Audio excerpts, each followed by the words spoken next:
My colleague Alexandre de Gomide and I, back in 2022, we participated in one of the International Public Policy Association's workshop, which took place in Hungary. And we put together a call that was based on policy dismantling, one of the first concepts that motivated many of us working on Brazil and democratic backsliding in Brazil. Uh, those of us looking at public policy in Brazil at the time during the Bolsonaro administration, we thought the concept of policy dismantling was very useful in representing what was going on in the country. So our call was basically about policy dismantling in democratic backsliding. And the call was extremely successful. We had the workshop with the largest number of people. And after 3 days of very intense discussions, we realized that not only we had to go beyond the concept of policy dismantling, but also that we're actually grappling with processes that were much larger than Brazil and what was happening in Brazilian reality. And these processes crossed over um, different national contexts and different political situations in various countries. So we thought, with all the wealth of discussions we had and the papers that had been presented, that this merited, a book. And that's how we started working on this book, which took about 2 years to be completed.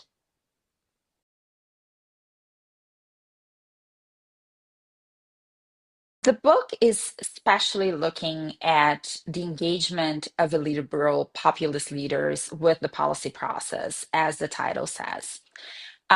And our premises are based on the observation that many of the theories of the policy process with which we have been working for a long time, those premises were very linked to pluralism, to a democracy functioning as usual, which is not exactly what we were observing in many of these countries going through democratic backsliding.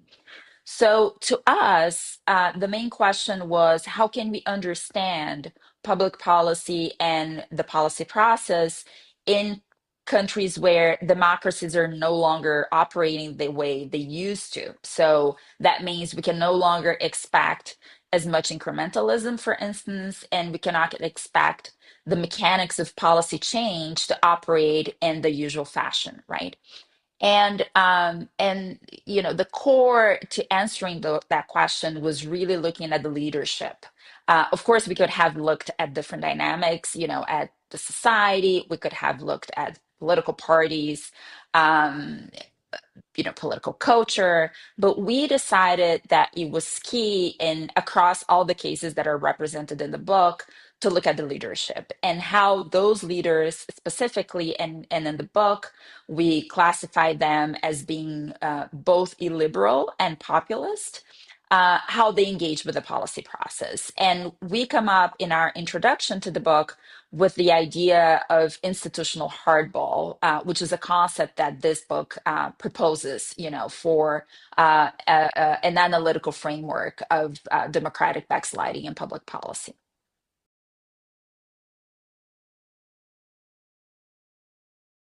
So, institutional hardball is a term that we found, and it is a change of words, and it borrows from another concept that existed of constitutional hardball.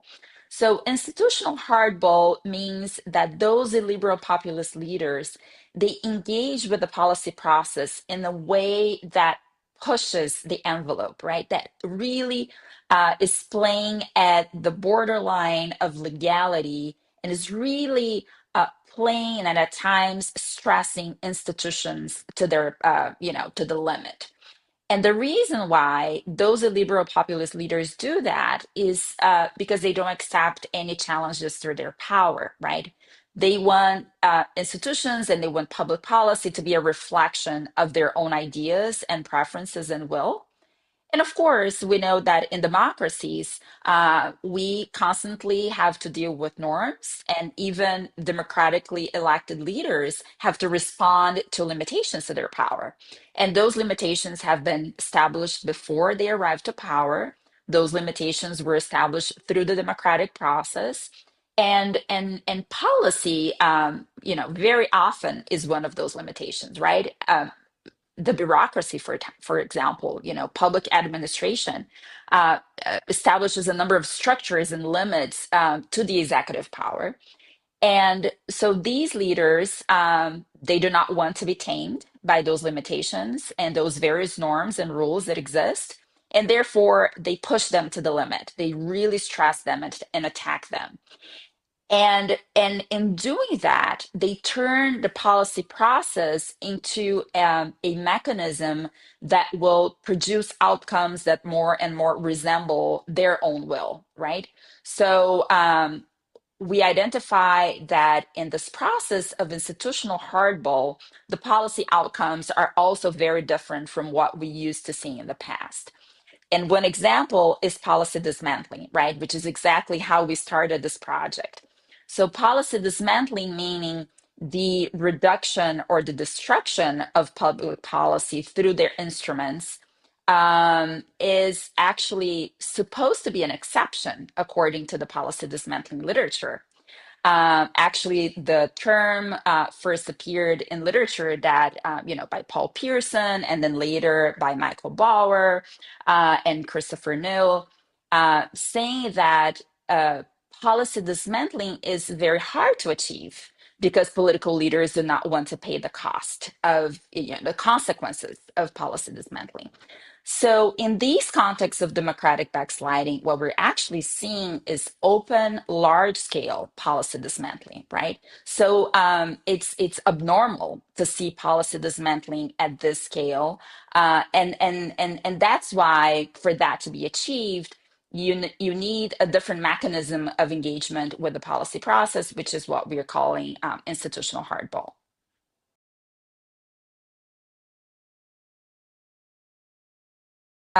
We were very pleased to see the book being positively reviewed in JCPA.